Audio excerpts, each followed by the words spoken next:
Quando falamos de fisiculturismo, na sua opinião, vende saúde ou vende performance a qualquer custo? Vende performance a qualquer custo. Você, como experiência nisso daí, o que é essa performance em qualquer custo? Porque o fisiculturismo é um nível muito além da musculação em academia para qualidade de vida, saúde física e mental. Ali já é o extremo, né? Tudo tem um limite na vida, né? Um equilíbrio. E o fisiculturismo é o extremo para você alcançar algo ali dentro do esporte. Como todos os esportes, né? Não vendem saúde, né? Vendem performance, né? E a gente paga um preço muito alto porque é o corpo, né?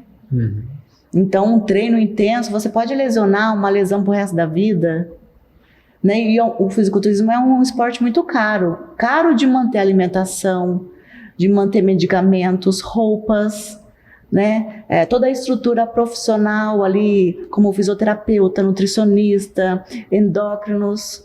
Então, é muito gasto com dinheiro para você ter mais gastos ainda.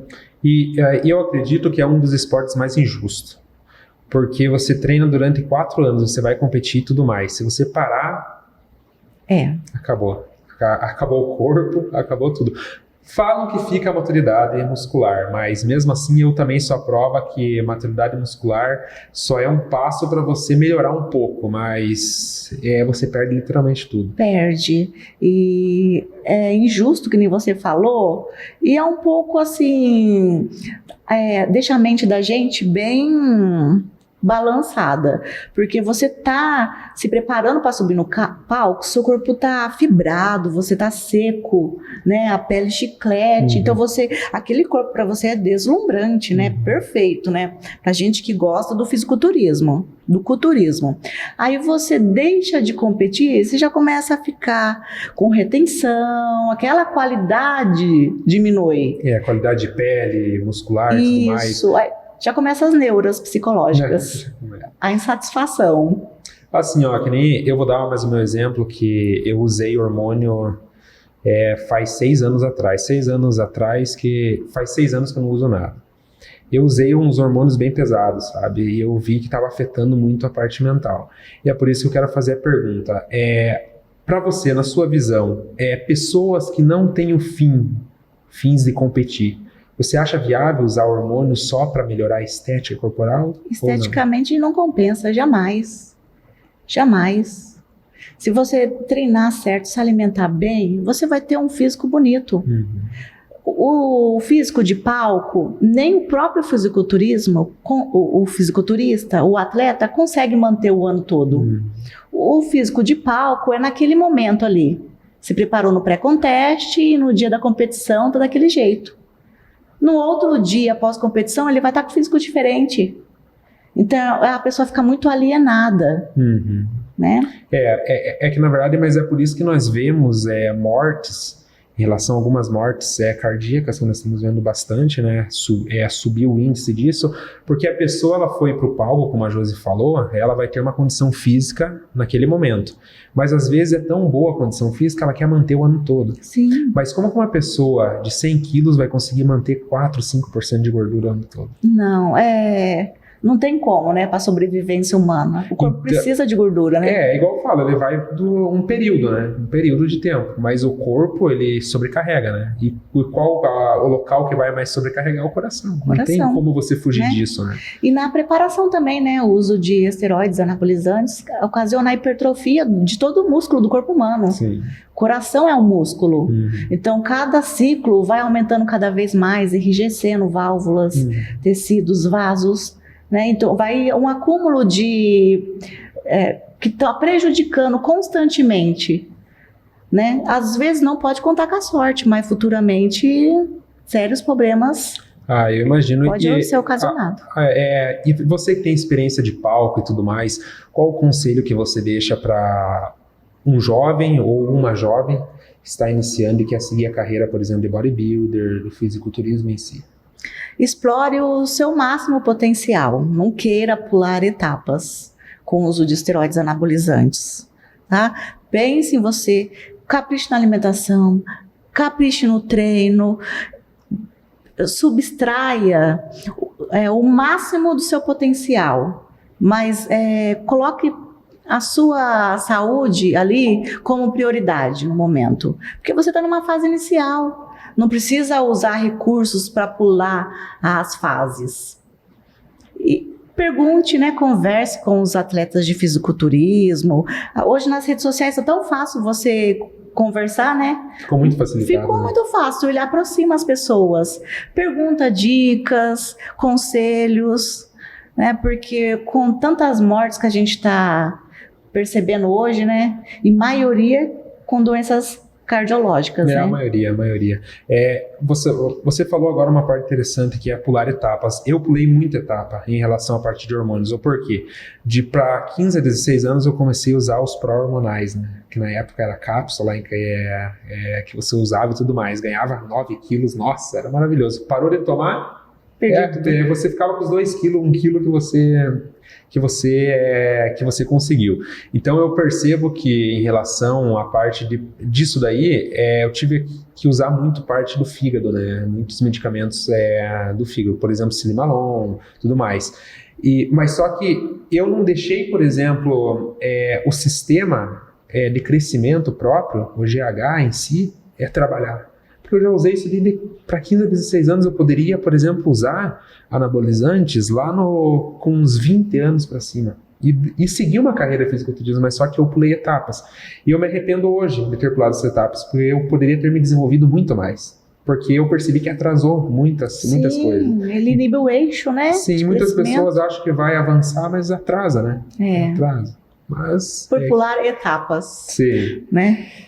Qual foi o maior sacrifício físico ou mental que você já fez para competir no fisiculturismo? Ficar sem água. Sem água? É o pior. Ficar sem água, né? Ficar sem carboidrato, né? Ficar sem comida, nunca precisei, né? Porque eu respeitei todo o protocolo do treino, então não precisei fazer loucura de ficar sem comida para poder perder peso. Né? Até no jiu-jitsu também, eu sempre treinava e estava mantendo ali o meu peso, né? Na categoria para poder competir. Mas no fisiculturismo, você ficar sem água um dia antes do dia da competição foi torturante. Eu participei de um mister, que não era fisiculturismo, mas a preparação era quase parecida. Eu fiquei sem água por 16 horas. É muita coisa, né? Para mim, assim, eu comendo... eu comi daí chips e tudo mais antes, né? De subir e tudo mais, meu Deus, aquilo lá descia seco. Nossa, não tinha nem saliva, né? Eu ficava pensando que mundo que eu tô, o que é isso? Nossa. Será que vale a pena tudo isso? E ficar sem água, assim, quando você desce do palco, você não quer comer, você não quer ir no banheiro, você quer água. E você tem que ter um controle mental tão grande, porque você ficar pensando, só você imaginar o gosto da água na boca, já aumenta o cortisol, que já tira toda a sua fibrose, né? Toda a fibrose da pele para poder contar como pontos em cima de um palco, mostrar suas definições. Então você tem que controlar sua mente para você não pensar em água, não subir o cortisol, que é um hormônio do estresse, ficar estressada porque eu não posso tomar água, e tá bonito em cima do palco. É muitas coisas ao mesmo tempo, e por mais que você esteja cansado ou cansada em cima do palco, você tem que representar que você tá bem. Você tem que representar que você é invencível ali. Você tá sem bochecha seca lá, com olheira, mas você tá bem. Se for pra ver, mas é interessante, né? A alta performance, como ela é, né, em si. Porque quando falamos em atleta não tem saúde, né? Ele não trabalha pra saúde, ele trabalha pra performance em si, né? Pra performar. Seja quais são os riscos ou não, né? Que nem você vê hoje, o fisiculturismo está em alto nível, né? Alto nível. Se você hoje pensar que vai usar pouca substância, não tem como você chegar lá. E uma outra pergunta é o seguinte. Hoje nós vemos muitos atletas quase sem genética, por exemplo, pro fisiculturismo. Você acha interessante essa pessoa, que muitos temos aquela motivação que fala, muitos fisiculturistas falam, não desista, é para você. Você acha interessante você falar para uma pessoa assim, não desistir, mas ele se entupir de anabolizante e mesmo assim a genética dele não favorecer? Nossa, tem tantos casos assim, Jean, tantos casos, mas uma pessoa assim vai viver frustrada. Ela não vai desistir. Se ela quer competir fisiculturismo e ela tem raça, dedicação e disciplina para isso, por mais que não tenha genética, ela vai usar anabolizante e não vai conseguir resolver, solucionar o problema. Vai ficar muito frustrada por quê? Porque se conseguir subir num palco, nunca vai pegar uma colocação boa. Isso daí passa anos e anos, daí você vê, por exemplo, que levou à saúde, né? Exatamente. A saúde em si. Eu percebo... Por que eu fiz essa pergunta? Porque eu tenho muitos amigos que são do fisiculturismo e você vê que anos estão lutando por com uma genética ruim. Mas sempre estão motivados, a motivação não baixa, né? Porque são pessoas com foco, né? Mas aí você vê outras pessoas lá do fisiculturismo que não tomam tanta substância. Começaram anos de diferença. Por exemplo, eles já estão 10 anos, um cara começou 2 anos. Mas a genética dele favorece. Chega lá, o cara é campeão. É que pro esporte é autosseletivo, né? Muito autosseletivo. Muito autosseletivo. E o formato do corpo tudo conta, né? Com certeza. Né? No que, por exemplo, agora nós temos no Mr. Olympia os wellness, né? Tu tá vendo como que é muito seletivo? É muita diferença uma mulher que tem um corpo propício para essa categoria. Que nem, por exemplo, uma wellness e uma biquíni. Eu sempre fui uma biquíni. Eu queria muito ser uma wellness. Mas na época que eu forcei tentar ser uma wellness, eu não gostei do meu físico. Eu forcei tanto o meu físico para ser algo que meu biotipo físico não tolerava, que eu acabei deformando meu corpo. Imagine. Foi que recentemente eu estava me preparando para competir wellness, ganhei 10 quilos e minha estrutura é pequena, né? Quando eu perdi os 10 quilos que eu estava me preparando e eu ganhei de massa muscular, catabolizei, ficou muito mais suave, entendeu? Então a gente respeitar e entender onde que a gente se encaixa. Com certeza.